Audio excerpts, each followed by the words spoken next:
Hey everybody, it's Connor and welcome back to my channel.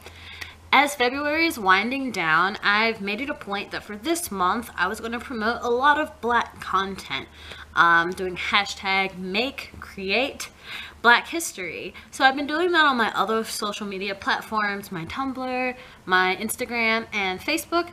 And I've been checking out more Black YouTubers this month also, making sure to subscribe and, comment and interact with them. And also to get some support, about my own channel and to answer other, content creators' questions and things of that nature. But what I also wanted to talk about today was Black issues within the vegan movement. If you watched my previous Valentine's Day vlog, which if you haven't, you should check it out. It's totally cute and totally vegan and so great. Check that out. There's a little bit of vagueness of me talking about what this topic is that we're going to be discussing today. And what today is about Black people versus Black animals and how we receive similar treatment and have similar experiences in society in general, but how we do not have similar treatment within the vegan movement. So grab some water, grab a snack. This is gonna be not lengthy, but it's gonna be a pretty in-depth rant because it truly is something that grinds my gears. One thing that I think we all kind of understand is that Black animals get a really bad rap, but especially Black cats. I think we all have a basic understanding of that. We all have that notion of, ooh, a black cat, and then you have this image of a witch or black magic, things of that nature. That's one of the largest stigmas worldwide that Black animals have, but especially in the United States. And I'm mainly going to be talking about stigmas that are to me in the United States, because I've got a couple comments before about treatment within the vegan movement and how vegans of color are treated differently in the US. I don't know how it is anywhere else because I don't live anywhere else but here, and I haven't looked into the vegan movement in other countries at length, which is probably something that I could look into. It sounds super interesting now that I'm thinking about it. But what I'm talking about, all of these different experiences are mostly coming from being vegan and being a Black body, being both at the same time in the United States. So, disclaimer right there. But a lot of the other stigmas that Black animals and similarly that Black people have come into is meanness, difficulty, whether that be difficulty in learning things or behavior. A lot of people feel like Black animals can't learn tricks like other animals can. And also another big disclaimer is that Black horses rarely fall into this category of stigma as other animals do. Companion animals such as dogs, cats, rabbits, gerbils, hamsters, because these are some of the most popular animal companions that people usually have. Horses, chickens, and fish are not included in these stigmas. They're actually seen as exotic and something amazing to have, i.e. like the book Black Beauty, which was about a black horse with a long black mane and all of that jazz.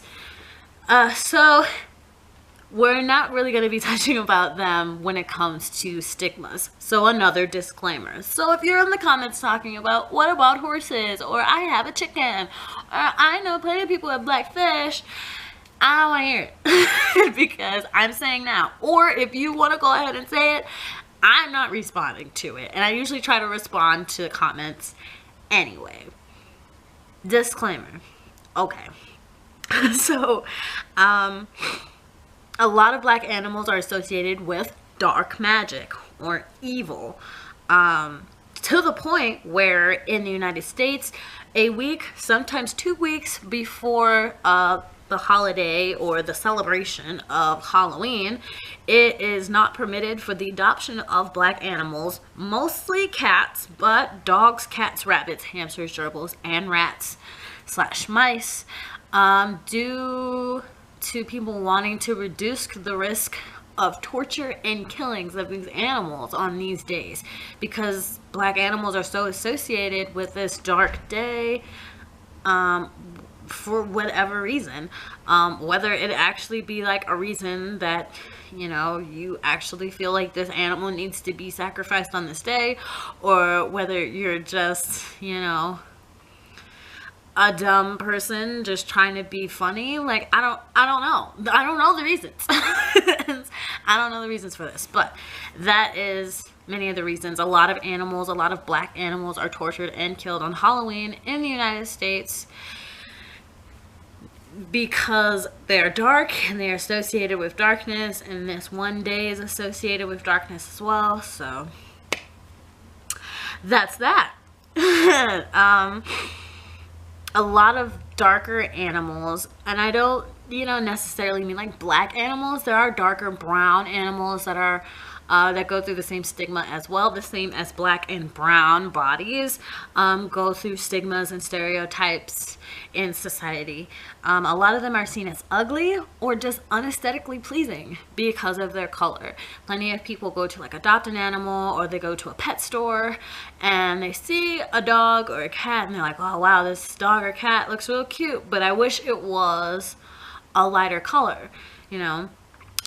Similar to how a lot of black and brown people can experience that in society, where it's like, oh, you're so pretty for a dark girl, or you're so, you know, good looking for a dark guy, or, you know, you look real great, but if you were lighter, you would be so much greater, more great. I don't know, but yeah, it's these stigmas with aesthetic that people just don't like for certain beings being darker than their counterparts is just ugly and just not nice to look at. I don't know why, I have no idea, but it's something to the it's so serious to the point where there are a lot of shelters, especially when they're trying to get people to adopt animals, that they hold events, and such events can be called like Black is Back. So they'll bring all the black animals to the forefront, and those are the first animals that you'll see. Again, dogs, cats, rabbits, gerbils, hamsters, rats, mice, that you'll see when you come in, celebrating these animals, black and dark brown animals, companion animals, non-human animals. And there are other events across the United States and shelters that are held called Black is Beautiful, which really grinds my gears. You know what? I'm gonna let that marinate. I'm not gonna say anything about it right now. I'm gonna let you guys comment, and I'm gonna post this on my social media and see what is said. Comment down below how that makes you feel. I was gonna say if you are a vegan of color, especially a black vegan, any vegan, especially if you're an ethical vegan, but any vegan in general, any plant-based person in general, any person who's watching this, you know, comment down below and let me know how it feels to know that there are shelters out there in the world that hold events called Black is Beautiful to support black animals being adopted, right? When there are events, and that's okay in society, right? And some people might even gasp. What? We have to have an event for these animals to be adopted, to be accepted into society? When black people have to do that for themselves, right? To celebrate ourselves, to put love back into ourselves so that we accept ourselves, you know? Black is beautiful. Okay, So that's part of it. So moving a little bit along.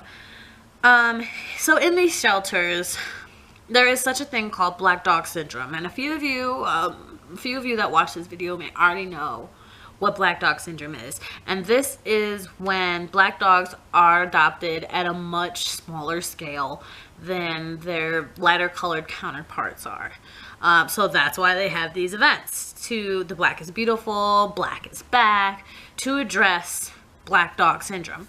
What a lot of people say is that it's not that that black dogs are undesirable, it's that they can't be seen. In a lot of shelters, sometimes there's poor lighting and they're already darker, so you know, people just can't see them. How is this a reason? I don't understand. They're just not being adopted because they're not being seen. So then it goes again to to think, if you know this, if you're a shelter and you know this, yet you still keep these animals in these positions wherever they are inside the shelter, then that's on you, right? It's not on the person necessarily that's coming in to adopt an animal. That's on you. I don't know. I don't know.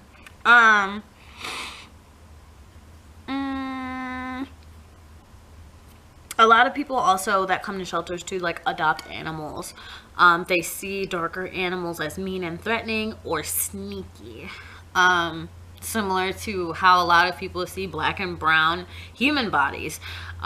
We are seen as mean and threatening and sneaky just from looking at us. A lot of crime happens to black and brown bodies because people have this assumption that their lives are in danger just because of who we are, just because of the melanin in our skin, and just because of the melanin in our skin combined with what we might actually be wearing that day. Or how our attitudes come across, you know. And it's levels. You know, it's levels to it. Another part of this, how, you know, thinking about how deeply the stigmas run for these black animals and also for, you know, black people, is that it comes into the culture as sayings, right? So like Winston Churchill, for example, was famous in saying that his depression was like a black dog. So even to this day in, you know, the UK, black dog of depression is used as a saying. Like, okay, it might be used as a saying, you know, for older generations. Millennials don't use it as much anymore, but you know, from my understanding, I know I gave the disclaimer at the beginning of the video, Winston Churchill, but from my understanding, expressed that his depression was like a black dog. So, to my understanding, there is still a saying, you know, floating around out there in the world, especially in the UK, where, you know, black dog of depression is a thing to say. You know, and it's something that's small that you don't really think about, and you don't think that it affects you, or it affects your thought process of black animals and even just blackness in general, black people, black animals, black clothing, whatever. In one of my favorite literary series of all time, Harry Potter, black was the Grimm, and Grimm is this huge like dog werewolf thing, and it's black, and whenever you saw it, you were gonna die. Like, that's death. And that's J.K. Rowling, and J.K. Rowling is not that old, so it's that black dog euphemism just coming into her writing and just coming into who was ever reading it. Like, you know, for those of us who feel like words have energy and words have power, you know, the power that's given to them, that's it. The black dog of depression has transformed into something in Harry Potter that two magical beings in this book, wizards and witches and warlocks and whoever, if you see this black dog a grim, you're going to die, and that instills fear in people. That's crazy. There are also degrees offered in the study of our apparent aversion to blackness now. Studies. And it began because of black dog syndrome. It didn't begin because of black people. It began because someone really cared about dogs. And this is what I talk about when I go into vegan spaces that don't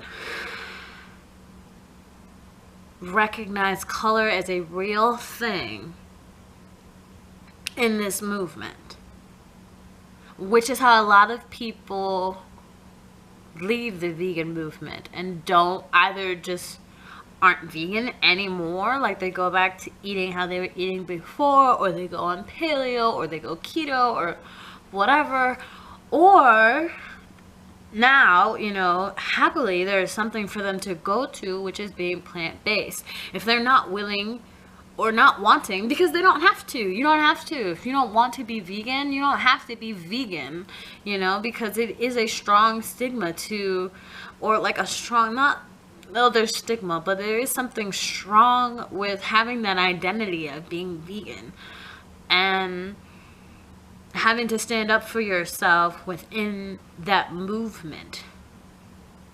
So if you're in this movement where no one is really acknowledging you, like no one wants to acknowledge you as someone who is black or brown, it can be hard for you to stand up for other beings when no one's really standing up for you.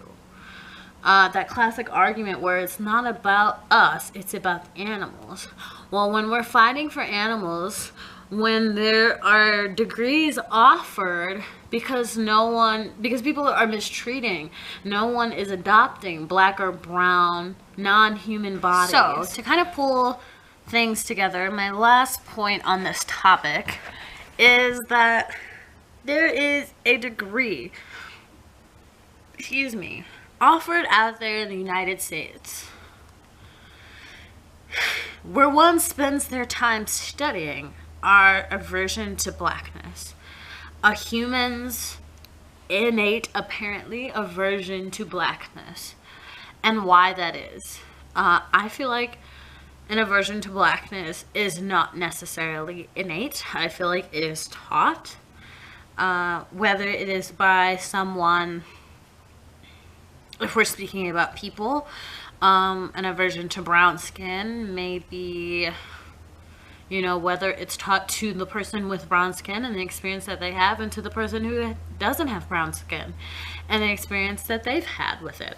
I think it's just based on experience. I don't think there is an innate aversion. And again, it really grinds my gears that there's like a study for it, and it didn't come out of being better with humanity. It came out of being better at adopting black animals, right? So that's my little rant. I don't think it's as lengthy as I thought it was going to be. Those are all my points. That's it. Comment down below your thoughts and what you think. If you have a YouTube channel, if you have any kind of content creating platform, like if you write a blog, or if you do videos, or what have you, if you make music, express yourself about this. I would love to get some links sent to me, music, blog websites, YouTube videos in response to this topic. What do you think about the similarities between the treatment of black companion animals and black bodies, like black people? There's even the similarities where there are like exotic black creatures, right? So like I said in the beginning, horses, chickens, and fish usually don't hold any stigma. They're seen as exotic, and honestly, they're seen as prized. You know, when's the last time you saw a black chicken? And when you see a black chicken, you're not like, it's an evil chicken. At least I don't. And that could be regional. I don't, maybe you go somewhere else in the United States and they hate black chickens. I don't know. But Who knows? I know everywhere black horses are seen as something great. Black chickens are seen as something super cool. You would think that black rabbits are seen as something super cool, but there's this huge stigma against black rabbits as well. When it comes to like rats and mice, I would think that black rats and mice were like fine, you know, because they're closer to brown, especially compared to like white rats and mice. I'm not down with those guys. Like, they look scary because they have like those weird brightly colored eyes, or not. But like, I don't know. White rats just really scare me, and white mice kind of scare me too. So I don't know. Perhaps I need to have a degree in my aversion to white mice. And did I say mice? Mice? White mice. Mice. And white rats. So that's it for me today. Thank you for joining me. Like I said, please include yourself in this dialogue. I would love to have a conversation about this with you guys. You know what this channel is about? It's about reducing the ego, which is you and I as individuals, and expanding the eco, which is us included in everything. So it's not just about us, but it is about humans, it is about the animals, and most importantly for me, it's about the planet as a whole, our environment, Mother Earth. So that being said, that's all from me, guys. Make sure to share and subscribe, like this video. Talk about it with your friends. Start a conversation at your workplace if you can, or with your circle of friends the next time you guys go out. Like, hey, have you guys ever thought about how you think about black people and then how you think about black animals, and maybe it's on the same wavelength of thought? Yes. All right, you guys. Love and balance, bliss and blessings.